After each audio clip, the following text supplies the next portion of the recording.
Hello दोस्तों, मैं राहुल उपाध्याय गतिशील एकेडमी में आप लोगों का फिर से एक बार स्वागत करता हूं। जैसा कि हम आप लोगों को बताना चाहूँगा कि यूपी पॉलिटेक्निक के इलेक्ट्रिकल के कुछ वीडियो सिलेबस से आप लोगों को जाते थे, और आज हम बताना चाहेंगे कि यूपी पॉलिटेक्निक के मैकेनिकल इंजीनियरिंग सिलेबस से रिलेटेड या सब्जेक्ट से रिलेटेड आप लोगों को हमारे एक नए टीचर आप लोगों को पढ़ाएंगे जिनका नाम है अंबुज यादव, जो कि यूपी पॉलिटेक्निक में लेक्चरर के रूप में कार्यरत हैं। आप लोग उनकी वीडियो को देखें, अगर पसंद आए तो आप लोग लाइक करें और शेयर करें। अगर कोई दिक्कत होती है तो कमेंट भी करें। और हम आपको बताना चाहेंगे कि अंबुज सर आप लोगों को पहला लेक्चर लेके आ रहे हैं मैकेनिक्स ऑफ सॉलिड पे। इसको देखिए। उसके बाद इसको बोलते हैं मॉस। उसके बाद आप लोगों को मशीन डिजाइन भी मिलेगा, हाइड्रोलिक्स भी मिलेगा और थर्मल भी मिलेगा। ETC मेरे कहने का मतलब है डिप्लोमा मैकेनिकल इंजीनियरिंग के जितने भी सब्जेक्ट हैं आप लोगों को मिलेंगे। साथ ही मैं आपको बताना चाहूँगा, जो भी लड़का या जो भी बच्चा जेई की तैयारी कर रहा है वो भी हमारे वीडियो को देख सकता है। हम लोग सब्जेक्ट थ्योरी के साथ साथ कॉम्पिटिटिव के भी क्वेश्चन को सॉल्व कराने की कोशिश करेंगे। साथ साथ मैकेनिकल, इलेक्ट्रिकल और सिविल तीनों ट्रेड के लेक्चर आप लोगों को अपलोड किए जाएंगे, पढ़ाए जाएंगे। अगर हेलो फ्रेंड्स, मैं अंबुज कुमार यादव आपके गतिशील एकेडमी पर मॉस पढ़ाने के लिए आया हूँ। मॉस हो या थर्मल हो या मशीन डिजाइन हो या फिर थ्योरी ऑफ मशीन हो, पॉलिटेक्निक से रिलेटेड जो भी सब्जेक्ट्स हैं आपके लिए मैं यहाँ पर थॉरली डिस्कस करूँगा। क्योंकि ऑफलाइन क्लासेस उतना रन नहीं कर पा रही हैं, इसलिए ऑनलाइन क्लासेस मैं आपके लिए लाया हूं ताकि आपकी पढ़ाई में कोई भी बाधा ना आए। और आने वाले एग्ज़ाम्स जो फरवरी मार्च में होने इस बार थोड़ा डिले हुआ है, क्योंकि लॉकडाउन की वजह से इस बार पॉलिटेक्निक एग्ज़ाम्स डिले हुए हैं, तो आप उसके लिए पूरी तरह से प्रिपेयर हो जाइए। अभी आपके पास 3 महीने का टाइम लगभग है। आप इस वीडियो को लगातार देखते हुए, चाहे मॉस के वीडियो हो या थर्मल के हो, मशीन डिजाइन के, जो भी सब्जेक्ट से रिलेटेड प्रॉब्लम आपको हैं, सारे प्रॉब्लम का सलूशन आपको यहाँ मिलेगा। आपका ये मैकेनिक्स ऑफ सॉलिड आज मैं स्टार्ट करने जा रहा हूँ। इसके बाद आपके थर्मल के और मशीन डिज़ाइन के, और फाइनल ईयर के लिए थ्योरी ऑफ मशीन और मशीन डिज़ाइन, सेकेंड ईयर के लिए थर्मल के, ये सारे सब्जेक्ट्स मैं थॉरली यहाँ पे डिस्कस करूँगा, जो आपके आने वाले पॉलिटेक्निक एग्ज़ाम के लिए काफ़ी बेनिफिशियल है। और जो भी बच्चे पॉलिटेक्निक करने के बाद पास आउट हो चुके हैं उन बच्चों के लिए भी ये काफ़ी बेनिफिशियल है, चाहे वो UPSSC की तैयारी कर रहे हों या फिर SSC JEE की तैयारी कर रहे हो या फिर रेलवे JEE की तैयारी कर रहे हो। जो भी मैकेनिकल से रिलेटेड JEE की तैयारी कर रहा है या आज मैं स्टार्ट कर रहा हूँ मैकेनिक्स ऑफ सॉलिड। आज से आपका कंटिन्यू वीडियो रेगुलर अपलोड किया जाएगा, रेगुलर वीडियो आपको बनाया जाएगा, आप रेगुलर क्लास कर सकते हो। आने वाले टाइम में मैं आपको ऑनलाइन क्लासेस भी देने वाला हूँ, आप चाहे तो ऑनलाइन स्टडी कर सकते हो। आपको कोई भी प्रॉब्लम हो आप नीचे कमेंट कर सकते हो, आपके प्रॉब्लम को नेक्स्ट वीडियो में सॉर्ट आउट कर दिया जाएगा। आप जब भी कमेंट करेंगे अपना नाम और अपना एड्रेस मेंशन करके और अपनी प्रॉब्लम को मेंशन करके आप कमेंट कर सकते हो। अगर यदि ऐसा नहीं करना है तो आप डायरेक्ट प्रॉब्लम को मेंशन कर सकते हो, ताकि मैं आपका जो भी प्रॉब्लम रहे उसको सॉर्ट आउट करके यहाँ पे बता सकूँ। और ये regular sequence wise, serial wise syllabus आपका कवर किया जाएगा मैकेनिक्स ऑफ सॉलिड का, चैप्टर 1 से लेके लास्ट चैप्टर तक, इन चैप्टर तक sequence wise, serial wise, topic by topic, with detail आपको स्टडी किया जाएगा यहाँ पे, और आपको विथ न्यूमेरिकल सारा सोल्यूशन यहाँ पे दिया जाएगा। बच्चों, तो आज शुरू करते हैं। आपका ये पहला सब्जेक्ट जो हमारा है मैकेनिक्स ऑफ सॉलिड, उसका पहला चैप्टर हमारा है स्ट्रेस एंड स्ट्रेन, प्रतिबल एवं विकृति, जिसके स्टार्टिंग के जो भी पॉइंट्स हैं 3 या 4 जो भी टॉपिक्स हैं उसको मैंने यहाँ नोट डाउन कर दिया है। पहला टॉपिक आपका कवर किया जाएगा अभी फोर्स। दूसरा मैं आपको समझाने की कोशिश करूँगा types of load. Types of load जैसे 3 तरह के होते हैं, dead load, live load, axial. Mainly 3 types के 4 टाइप्स के आपके सॉर्ट आउट किए जाएंगे यहाँ, डेड एंड लाइव लोड, और axial and transverse load, tensile and compressive load, shear और शियर फोर्स। ये एक ही चीज़ है, इसका नाम अलग अलग है, शियर लोड और shear force. Dead and live load को हिंदी में बोलते हैं चल एवं अचल भार, और एक्सियल और ट्रांसवर्स को अच्छी एवं अनुप्रस्थ भार। इसी तरह टेंसाइल और कंप्रेसिव को बोला जाता है तनाव एवं संपीड़न भार। शियर लोड और शियर फोर्स को बोला जाता है कर्तन भार एवं कर्तन बल। कुछ बच्चों के कमेंट्स आते हैं कि सर हिंदी में भी आप जो है बताया करिए, क्योंकि पॉलिटेक्निक में ऐसी प्रॉब्लम ज़्यादातर होती है, बच्चों को इंग्लिश में समझने में थोड़ी प्रॉब्लम हो जाती है, वो लोग बोलते हैं कि हिंदी में आप रखा करिए सर। तो इसलिए मैं यहाँ पे हिंदी में भी आपका ये लिख दिया हूँ क्या क्या ये टॉपिक्स हैं। चल एवं अचल भार, अच्छी एवं अनुप्रस्थ भार, तनाव एवं संपीड़न भार, कर्तन भार एवं कर्तन बल, और फोर्स जिसको बोला जाता है बल। ये चीज़ें अभी हम डिस्कस करेंगे। तो चैप्टर नंबर 1 में आप आ जाइए। पहला टॉपिक हम लोग डालते हैं फोर्स। फोर्स समझाने की हम कोशिश करते हैं। फिर फोर्स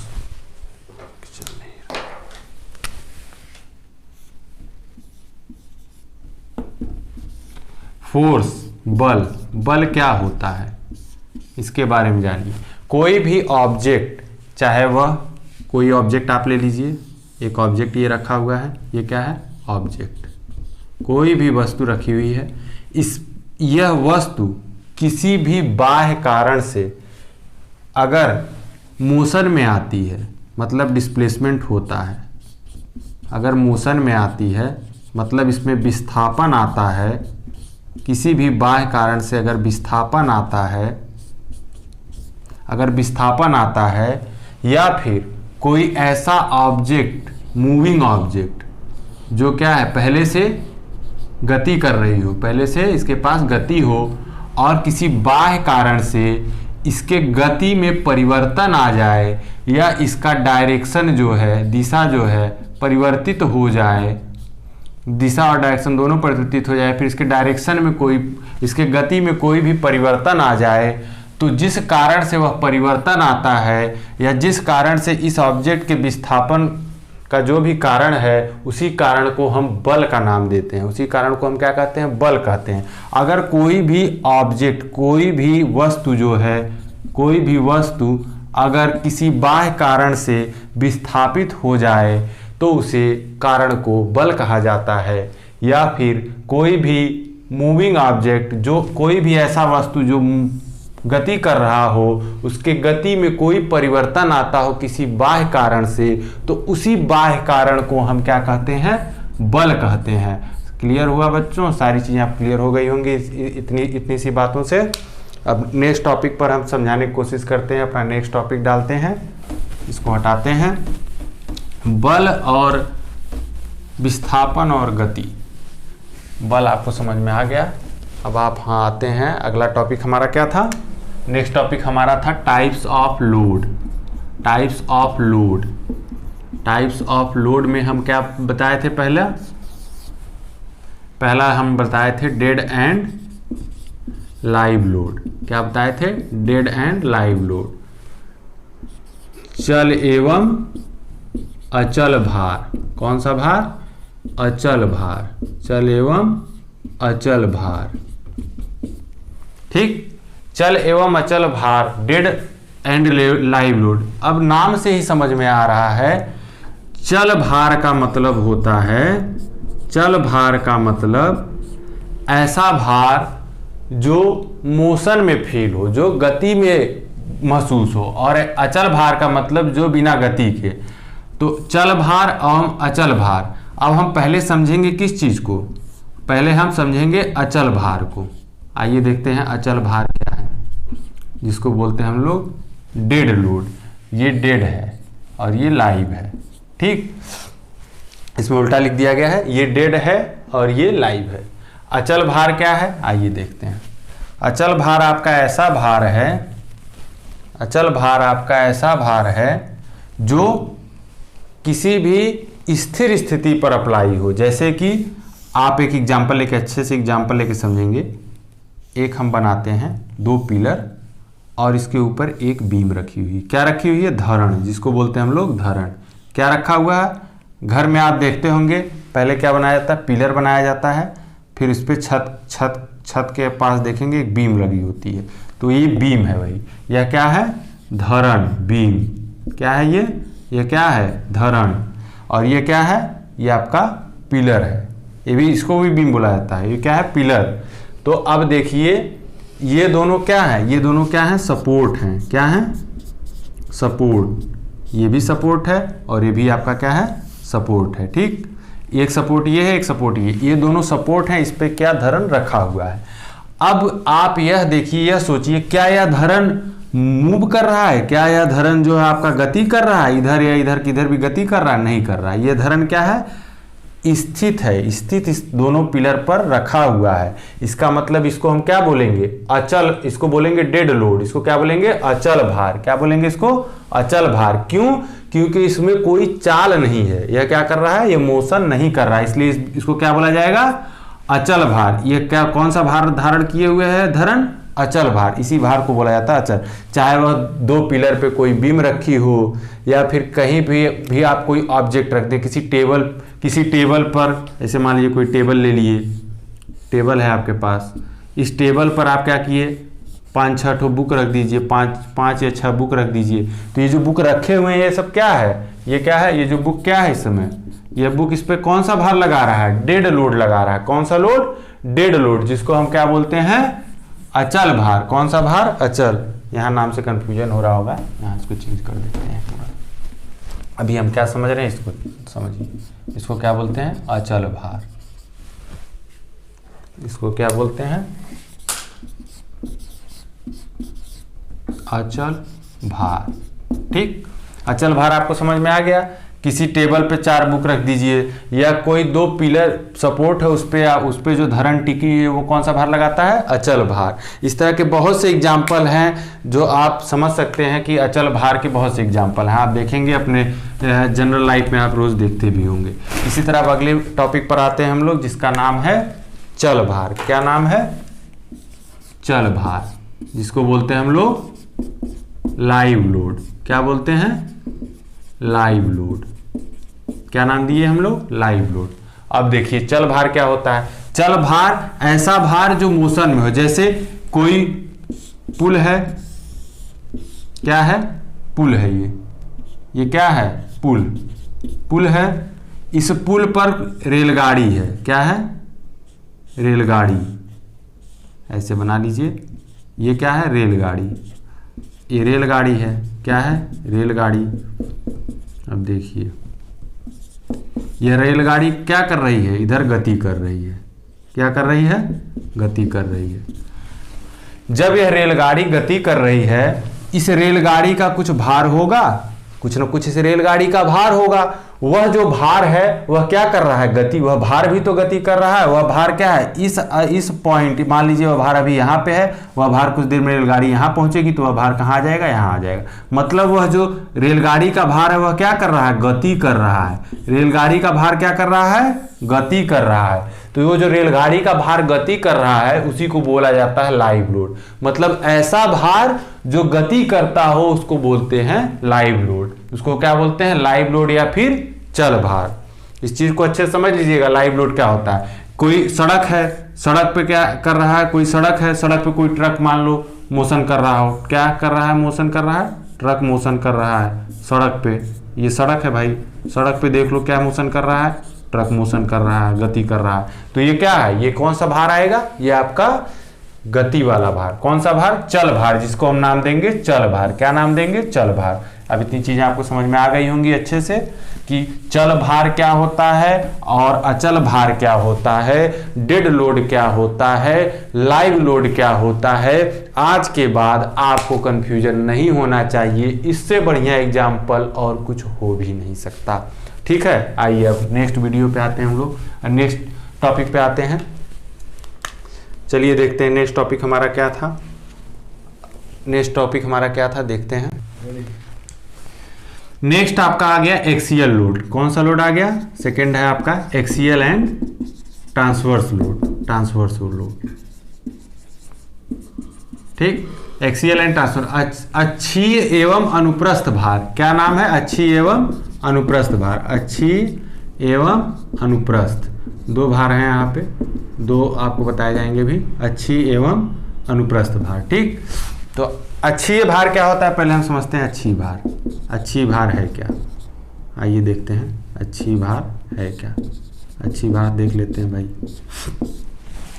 अक्षीय भार जो है आपका, अच्छी भार ऐसा भार होता है, यहाँ पे देखिए 2 फिगर बनाते हैं सिंपल, एक फिगर, एक ये क्या है, बार है, क्या है, बार, बीम मान लीजिए या कोई बार मान लीजिए, ठीक। अब इस या कोई रेक्टेंगुलर बार मान लीजिए, एक छड़ मान लीजिए, रॉड जिसका क्रॉस सेक्शन रेक्टेंगुलर हो, इस तरह हो, ठीक। अब क्या है, अब इसका एक एक्सिस होगा, क्या होगा, अक्ष, इस बार का ये क्या है, अक्ष है, क्या है, अक्ष, एक्सिस जिसको हम लोग बोलते हैं, क्या बोलते हैं, एक्सिस, ठीक। अब ऐसा भार जो इस अक्ष के समांतर लगे या इस अक्ष पर लगे उसे हम बोलेंगे अच्छी भार। जैसे कोई फोर्स इस तरह लग रहा हो, इसके पैरेलल, इसी अक्ष के समांतर, ये भार क्या है, ये कोई लोड हम कोई फोर्स हमारा लग रहा है इसी अक्ष के समांतर, या फिर मान लीजिए कोई इधर फोर्स लग रहा है इसी, अब ये फोर्स क्या है, इस अक्ष के, ये जो अक्ष है इस अक्ष के क्या है, समांतर है। अगर यह फोर्स इस अक्ष के समांतर है तो इस फोर्स को क्या बोला जाएगा, ये कौन सा फोर्स अप्लाई हो रहा है या कौन सा लोड है, ये अक्षीय भार। या ऐसा लोड जो, अगर ये लोड जो है, यह जो लोड दिया जा रहा है, ये फोर्स क्या है, ये लोड है एक, अगर यह लोड जो है, यह भार जो हमारा अक्ष के समांतर है या इस अक्ष पे भी लग रहा हो, अगर मान लीजिए कोई इस अक्ष पे लगता है, तो ये किस कैटेगरी में आएंगे, इसको हम लोग क्या बोलेंगे, अगर यहाँ कोई लोड अप्लाई कर दिए तो ये भी आपका अक्षीय भार होगा और ये भी अक्षीय भार होगा। अक्षीय भार 2 तरह के होते हैं, एक या तो उस अक्ष पर लगेगा या तो दूसरा जो भार होता है वह उस अक्ष के समांतर होता है। यह दोनों भार जो है आपके अक्षीय भार कहे जाएंगे। कौन से भार कहे जाएंगे, अक्षीय भार। इसको हम लोग बोलते हैं एक्सियल लोड, ठीक। नेक्स्ट आपका आ गया टॉपिक एक्सियल लोड के बाद इसी में है आपका एक अनुप्रस्थ भार। क्या है, अनुप्रस्थ भार, या फिर इसको बोलते हैं ट्रांसवर्स लोड। तो आप समझते हैं हम लोग अनुप्रस्थ भार क्या है भाई, इसको समझ लेते हैं अनुप्रस्थ भार को। अब ये इस चीज़ को समझते हैं हम लोग, अनुप्रस्थ भार क्या है, जिसको हम बोलते हैं ट्रांसवर्स लोड, इस चीज़ को समझते हैं। अब ये चीज़ क्या है, अनुप्रस्थ भार यह है, अगर कोई मान लीजिए बार है, यह बार है, ठीक, यह छड़ है मान लीजिए, ये इसका एक्सिस है, अगर जो हमारा लोड लग रहा है वह इसके इस अक्ष के, इस जो अक्ष है, ये जो अक्ष है, ये अक्ष दिख रहा है, इस अक्ष के अगर परपेंडिकुलर मतलब 90 डिग्री पर, कितने डिग्री पर, 90 डिग्री पर, या फिर मान लीजिए इसके परपेंडिकुलर लगे कोई लोड या फोर्स या कुछ भी, जो भी इसके परपेंडिकुलर लग रहा हो, इस अक्ष के 90 डिग्री पे लग रहा हो, तो इसको हम लोग बोलेंगे अनुप्रस्थ भार। क्या बोलेंगे, अनुप्रस्थ भार। अनुप्रस्थ भार क्या बोलेंगे, अनुप्रस्थ भार। किसको बोलेंगे, अगर इस जो है छड़ के एक्सिस के 90 डिग्री पे या फिर परपेंडिकुलर लग रहा हो उसको बोलेंगे, मतलब कहने का मतलब इस अक्ष के लंबवत, इस अक्ष के अगर लंबवत भार लग रहा है तो इसको बोलेंगे अनुप्रस्थ भार। क्लियर, अनुप्रस्थ भार समझ में आ गया। अब आते हैं नेक्स्ट टॉपिक पे, आइए देखते हैं। अगला टॉपिक हमारा था तीसरा, कंप्रेसिव एंड टेंसाइल लोड। क्या था, tensile and compressive load. Tensile and compressive load. सबसे पहले हम लोग टेंसाइल समझेंगे। टेंसाइल लोड क्या होता है, चलिए देखते हैं टेंसाइल लोड। टेंसाइल लोड क्या होता है, टेंसाइल का मतलब होता है तनाव बल, तनाव भार, इसका मतलब होता है तनाव, ठीक। अब देखिए एक एग्जांपल सिंपल सा लेते हैं, इससे क्लियर होगा आपको। एक ये क्या है, स्प्रिंग लेते हैं, स्प्रिंग को इस पर फिक्स कर दिया गया, फिक्स का साइन होता है, ठीक। एक स्प्रिंग यहाँ पे हम क्या किए, ले लीजिए, ठीक। अब इस स्प्रिंग पर एक हुक लगा है यहाँ, इस पे हम लोड अप्लाई कर रहे हैं, ये देखिए यहाँ पे लोड टांग दिए, ठीक। लोड यहाँ पे अप्लाई कर दिए, ठीक। ये आपका लोड हो गया, ठीक। लोड को पी से भी दिखा सकते हैं, एफ से भी दिखा सकते हैं। लोड किधर अप्लाई किए, इधर। अगर लोड हम इधर अप्लाई कर रहे हैं, यहाँ पे फिक्स है, यहाँ पे क्या है, ये स्प्रिंग फिक्स है। अगर लोड हम अप्लाई किए हैं तो ये नीचे की तरफ भार लगाएगा, नीचे की तरफ भार लगाएगा तो क्या होगा, स्प्रिंग किधर मूव करेगा, स्प्रिंग आप इधर गति करेगा, किधर स्प्रिंग गति करेगा, इधर गति करेगा, इधर गति करेगा, स्प्रिंग इधर गति करेगा तो स्प्रिंग में क्या आएगा, एक बल आएगा, उसी को बोला जाएगा तनाव बल। क्यों, क्योंकि स्प्रिंग क्या कर रहा है, तनाव महसूस कर रहा है। स्प्रिंग किधर मोशन कर रहा है, स्प्रिंग क्या हो रही है, बड़ी हो रही है, स्प्रिंग क्या हो रही है, बड़ी हो रही है। कहने का मतलब यह है जो ये लोड जब नीचे की तरफ लगेगा तो स्प्रिंग को नीचे की तरफ खींचने की कोशिश करेगा। जब नीचे की तरफ खींचने की कोशिश करेगा तो ये क्या महसूस करेगा, ये तनाव महसूस करेगा। ये स्प्रिंग जो हमारा क्या महसूस करेगा, तनाव महसूस करेगा। इसीलिए इसको नाम दिया गया, क्या नाम दिया गया, तनाव बल। क्या नाम दिया गया, तनाव बल, जिसको बोला जाता है टेंसाइल लोड। अब हम समझते हैं कंप्रेसिव लोड। कंप्रेसिव लोड क्या होता है, ये तो समझ में आ गया, टेंसाइल और तनाव, इसको हटाइए। आ गया आपका कंप्रेसिव लोड, इसको बोला जाता है संपीड़न बल। क्या बोला जाता है हिंदी में, संपीड़न बल, संपीड़न बल, ठीक, संपीड़न भार। अब यही स्प्रिंग फिर बनाइए।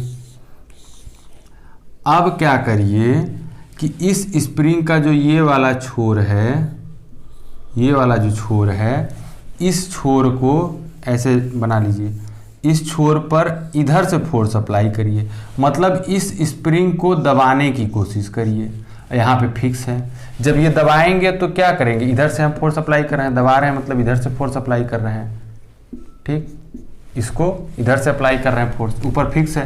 तो जब फोर्स इधर से अप्लाई करेंगे तो क्या करेगा, ये कंप्रेस करने की कोशिश करेगा। क्या करेगा, कंप्रेस करने की कोशिश करेगा। मतलब ये स्प्रिंग के जो कॉइल हैं ये क्या होंगे, पास पास आएंगे, पास पास आएंगे, मतलब यह क्या हो रहा है, कंप्रेस हो रहा है। उसी से हमारा बना है कंप्रेसिव लोड। जब अगर फोर्स इस तरह अप्लाई कर रहे हैं तो इसको हम क्या बोलेंगे, संपीड़न बल, क्योंकि ये स्प्रिंग जो है संपीड़ित होते जा रही है, कंप्रेस होते जा रही है, तो इसको नाम दिया गया संपीड़न बल। इसी को बोला जाता है संपीड़न बल। जब किसी को दबाना है उसको बोला जाता है कंप्रेसिव लोड या संपीड़न बल, और जब उसको खींचा जाता है, उसमें तनाव लाया जाता है, उसको बोला जाता है तनाव भार या तनाव बल। इसका एक बहुत ही बढ़िया एग्जाम्पल है, जो भी गाड़ियां बनती हैं उसमें सॉकर होता है, चाहे रेलगाड़ी हो, उसमें नीचे स्प्रिंग लगी होती है, उसके ऊपर ये रखा रहता है लोड। ये क्या करता है, इसको कंप्रेस करने की कोशिश करता है। रेलगाड़ी का डब्बा है, नीचे स्प्रिंग आपकी लगी हुई है, ये क्या करेगा, इसको कंप्रेस करने की कोशिश करेगा, इसको बोलेंगे संपीड़न बल। ठीक, अगला है टॉपिक आपका, चौथा पॉइंट आपका आ गया। चौथा पॉइंट आपका है शियर फोर्स और शियर बल। क्या है, शियर फोर्स और शियर लोड, शियर भार या शियर, किसको बोलते हैं, कर्तन फोर्स या कर्तन बल। एक नाम से आप जानिए, इसको कर्तन भार बोला जाता है या फिर बल बोला जाता है, कर्तन। ठीक, अब आइए देखते हैं ये क्या चीज़ है भाई, कर्तन भार या कर्तन बल। कर्तन भार कर्तन बल का एक एग्जाम्पल से हम लोग समझते हैं। एक प्लेट ले लीजिए, 2 प्लेट, उसको रिवेटेड कर दीजिए। क्या कर दीजिए, रिवेटेड। रिवेटेड तो समझते ही होंगे, नहीं समझेंगे तो बता दिया जाएगा।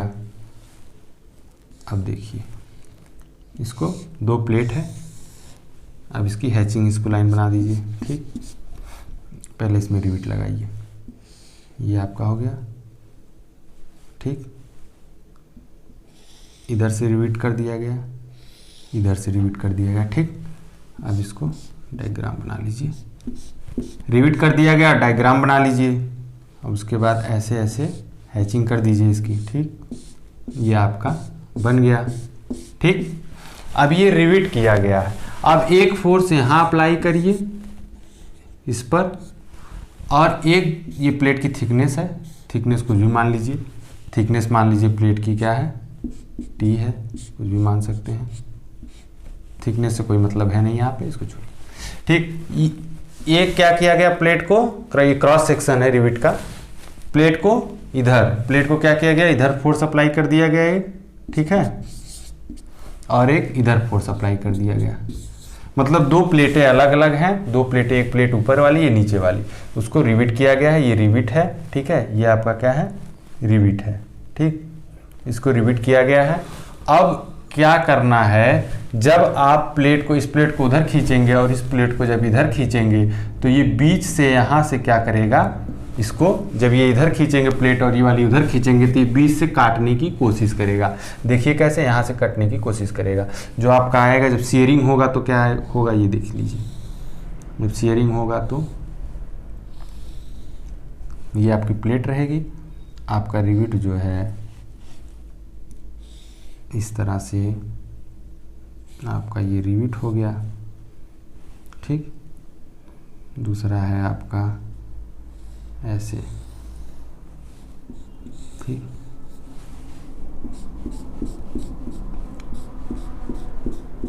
ये देखिए, और दूसरा है ये। कटिंग होगी तो जब प्लेट रिविट फेल्योर हो जाएगा, रिविट बीच से टूट जाएगा, तो ये वाला जो है जब रिविट बीच से टूटेगा तो इसके साथ इतना रिविट इधर आ जाएगा और इसके साथ इतना रिविट उधर जाएगा। तो जो फोर्स जब यहाँ पे आप यहाँ फोर्स अप्लाई किए, ये बीच से काटने की कोशिश किया, तो यही जो फोर्स इसको काटने की कोशिश करता है उसी को हम लोग बोलते हैं कर्तन भार या कर्तन बल। क्यों? वो कर्तन बल की वजह से कट रहा है, इसको काट रहा है बीच से, इसीलिए इसको नाम दिया गया कर्तन बल। कौन सा नाम? कर्तन बल या कर्तन भार। क्योंकि कौन सी प्रक्रिया कर रहा है? काटने की प्रक्रिया कर रहा है। तो ये जो फोर्स है वह क्या कहलाएगा? हमारा शियर फोर्स। क्यों? क्योंकि यह रिविट को बीच से काटने या तोड़ने की कोशिश कर रहा है, बीच से इसको कटिंग करने की कोशिश कर रहा है, इसलिए इसका नाम क्या दिया गया? कर्तन बल या कर्तन भार या शियर फोर्स या शियर लोड। कुछ भी आप जो भी 3 या 4 में जो 2 नेम है इसकी में से किसी भी नेम को आप यूज कर सकते हो। ठीक है, सारी चीज़ समझ में आ गई। अब आपको नेक्स्ट वीडियो दिया जाएगा और वो आपको जो इसके आगे का जो सिलेबस है, आपको जो 3-4 टॉपिक इधर बता दिए गए फर्स्ट चैप्टर के, इसके बाद जो भी टॉपिक आपको मिलेगा इसके आगे का मिलेगा, हम और आप नेक्स्ट वीडियो में मिलेंगे। ठीक है, आज के लिए धन्यवाद बोलते हैं। नेक्स्ट वीडियो में मिलते हैं और आगे के सिलेबस में हम लोग डिस्कस करते हैं।